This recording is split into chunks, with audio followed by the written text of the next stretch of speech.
America से रखते हैं जहां पर आग लगी है। आग तो कैलिफोर्निया में लगी है, लेकिन उसका धुआं अब रावलपिंडी और इस्लामाबाद में चौधरी निज़ामुद्दीन और उनके इर्द गिर्द के लोगों के अरमानों में से निकल रहा है। आप सोच रहे होंगे कि आग कैलिफोर्निया में लगी है, धुआं यहाँ से कैसे निकल रहा है।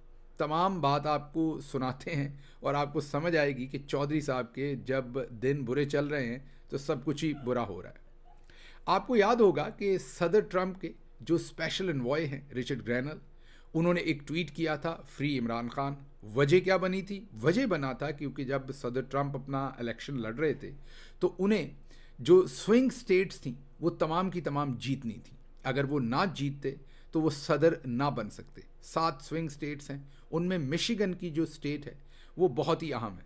जहाँ पर यूनिवर्सिटी ऑफ मिशिगन है, एन आर्बर का इलाका, उसके इर्द गिर्द मुसलमानों की बहुत बड़ी तादाद है। वो मुसलमान पाकिस्तानी तो कम है, लेकिन दूसरे ममालिक से बहुत बड़ी तादाद है। लेकिन जो पाकिस्तानी हैं वो बड़े डिसाइसिव हैं, बड़े इन्फ्लुएंशियल हैं, बड़े एजुकेटेड हैं, बड़े वेल टू डू हैं अपनी सोसाइटी के अंदर। वहीं पर रहते हैं पाक पैक के साबिक प्रेसिडेंट असद मलिक, और वहीं पर रहती हैं पाक पैक की मौजूदा प्रेसिडेंट डॉक्टर उज़मा, जो कि एक हैंड सर्जन है। इन लोगों ने रिचर्ड ग्रैनल को एक्सेस किया। आजकल वैसे तो आप सुनते रहते हैं पाक पैक के ऊपर बहुत बड़ा एक हमला कुछ नादान दोस्तों ने कर रखा है कि वो आईएसआई के हैंडलर्स हैं। कई दफ़ा लोग बड़ी पिक्चर नहीं देखते। अगर वो आईएसआई के हैंडलर होते तो रिचर्ड ग्रैनल को कभी भी एक्सेस ना करते और रिचर्ड ग्रैनल इस तरीके से चौधरी निज़ामुद्दीन को सीधा ना करते। बहरहाल इस बात पर बहस किसी और दिन करेंगे कि ये पाक पैक के ऊपर अंदर और बाहर से हमला क्यों हो रहा है, उन बेचारों को क्यों रगेदा जा रहा है, उस पर कभी दोबारा बात करेंगे। लेकिन फ़िलहाल जब ये जो पाकिस्तानी थे, इन्होंने देखा कि ये मिशिगन स्टेट जो है वो बहुत ही अहम है सदर ट्रंप के लिए, और उन्होंने वहाँ से मुसलमान वोट हासिल करने के लिए जिम्मेदारी लगाई रिचर्ड ग्रैनल की। तो वहाँ पर ये पाक पैक की जो लीडरशिप है और दूसरे पाकिस्तानी जो हैं वहाँ पर, जिनमें पाकिस्तान तहरीक इंसाफ के कोई लोग नहीं थे, ये जो वहाँ पर लोकल पाकिस्तानी थे, डायस्पोरा था, और खुसूसी तौर पर पाक पैक के लोग थे, उन्होंने इन्हें इंगेज किया और वहाँ से उनकी दोस्ती बनी रिचर्ड ग्रैनल से।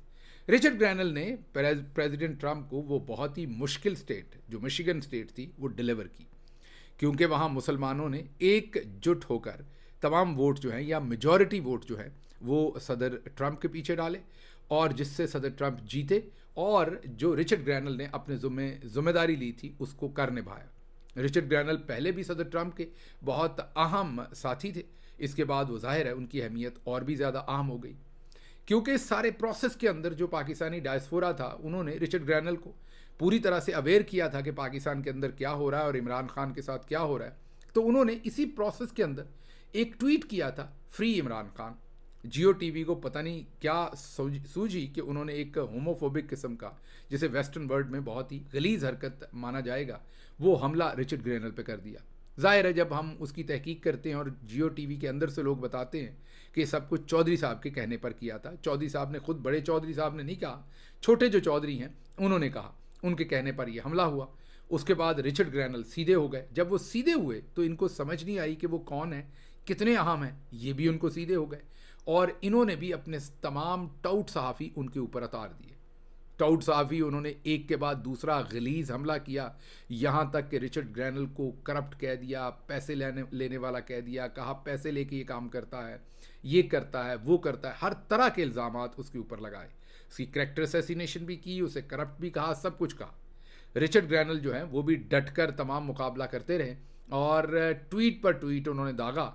और फिर जो सरकारी हाजन है आसमा शराजी साहबा, उन्होंने तो उन्हें पीटीआई का एक कारकुन कह डाला और कहा कि वो ऐसे ट्वीट कर रहे हैं जैसे पीटीआई के कारकुन है। मतलब तमाम लफाफे जो हैं वो रिचर्ड ग्रैनल पर उतार दिए गए। जब इससे भी काम नहीं चला तो चौधरी साहब ने मरियम नवाज़ के साथ एक मीटिंग की और उसमें कहा कि ये वज़न आप भी उठाएं। अब बाजी मरियम खुद भी इतनी पढ़ी लिखी नहीं है और पढ़े लिखे लोगों से खासी वो खाइफ रहती हैं या इंटिमिडेट होती हैं, दैट्स अ राइट वर्ड। तो इसलिए वो अपने इर्द गिर्द तलाल चौधरी साहब या जावेद लतीफ़ साहब जैसे लोगों को रखती हैं, जो हमारे दोस्त दुरुस्त तरीके से ना उर्दू लिख सकते हैं, ना उनकी इमला ठीक है, ना प्रोनाउंसिएशन ठीक है और ना लिखाई ठीक है। तो ऐसे लोग जो हैं उनके साथ बाजी खुश रहती है। बाजी खुद भी आपको पता है का, के, की, याद होगा आपको, वो लिखने की कोशिशें करती नहीं जब वो मज़ारे इकबाल पर गई और वहाँ पर उन्होंने अपने सेंटिमेंट्स लिखने थे तो उर्दू की एक लाइन नहीं लिख पा रही थी। बहरहाल इन हालात में बाजी मरियम ने रिचर्ड ग्रैनल पर अपना ये जो ब्रिगेड था वो छोड़ दिया। अब ये देसी ब्रिगेड बेचारा खुद, मैं यही कह सकता हूँ कि देसी साख्ता ब्रिगेड जो था, इसने क्या करना था। जो उर्दू में अपनी ट्वीट खुद नहीं लिखते, उनके ज़ुम्मे अंग्रेज़ी में ट्वीटें लगाई गई, उन्होंने की। जहाँ जस्टिस लिखना था वहाँ इनजस्टिस लिख दिया। खैर वो भी एक डिबैकल हुआ। वैसे ही बिल्कुल जिस तरीके से मोहसिन नकवी साहब नालायक थे लेकिन लोगों को पता नहीं था, उन्होंने भी अपने आप को एक्सपोज किया। कई दफ़ा लोग बड़े पर्दे पर आते हैं तो अल्लाह मियाँ उनको असल में एक्सपोज करने के लिए लाता है, लेकिन वो लोग सोच रहे होते हैं कि हमारी तरक्की हुई है। कई दफ़ा अल्लाह मियाँ लोगों को ऊपर लेकर आते हैं ताकि वो अपनी जो असल उनकी असलियत है वो लोगों के सामने जो है वो आ सके। तो यही काम उस वक्त हुआ तो मरियम साहबा और उनके हवारियों ने रिचर्ड ग्रैनल पर हमला किया, वो भी बेसूद गया। बहरहाल इस सारे प्रोसेस के अंदर फिर एक टाइम पर चौधरी साहब के टाउट सहाफ़ियों ने कहा कि रिचर्ड ग्रैनल इम्पॉर्टेंट आदमी नहीं है, इसको आप बिल्कुल इम्पोर्टेंस ना दें, ये तो ऐसे ही रिफ रैफ है, इसका तो कोई इम्पोर्टेंस नहीं है, इसका तो कोई लेना देना नहीं है, ट्रंप के साथ कोई ख़ास तल्लक भी नहीं है, बहुत निचले दर्जे का ये आदमी है। निचले दर्जे का मतलब यहाँ पर यह है कि बहुत जूनियर आदमी है।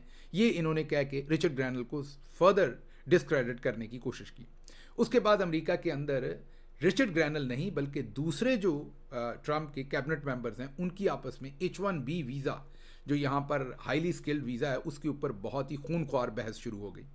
उस बहस को कंट्रोल करने के लिए सदर ट्रंप ने तमाम अपने जो मेन की प्लेयर्स हैं, कैबिनेट मेंबर्स हैं, टीम के लोग हैं, उन पर पाबंदी लगा दी कि आपने किसी भी पॉलिसी स्टेटमेंट, जो भी पॉलिसीज़ हैं उन पर कोई स्टेटमेंट सोशल मीडिया में नहीं देनी जब तक हम हल्फ ना उठा लें, क्योंकि वो हल्फ उठाने से पहले अपनी टीम के लोगों को एक दूसरे के साथ स्कफल करते हुए सोशल मीडिया पर नहीं देखना चाहते थे। जाहिर है उसकी कैजुअलिटी ये भी हुई, या उसकी आप ये कह लें कि साइड प्रोडक्ट उसकी ये निकली कि रिचर्ड ग्रैनल जो थे वो पाकिस्तान के बारे में भी ट्वीट ना कर सके, उनको रुकना पड़ा। हालांकि उनको नहीं रोका गया था, मैं दोबारा कह दूं, एक लार्जर लेवल पर H1B की जो बहस हो रही थी अमेरिका में, उसको स्टॉप करने के लिए, जिसका रिचर्ड ग्रैनल से कोई लेना देना नहीं था, उन्होंने अपनी पूरी टीम को कहा कि आपने ट्वीट नहीं करने। जाहिर है फिर रिचर्ड ग्रैनल ने भी ट्वीट नहीं करने थे। उसके बाद चौधरी ने कहा देखें अब वो खामोश हो गए, एक तो वो अहम नहीं है, उनको सदर ट्रंप ने जो है वो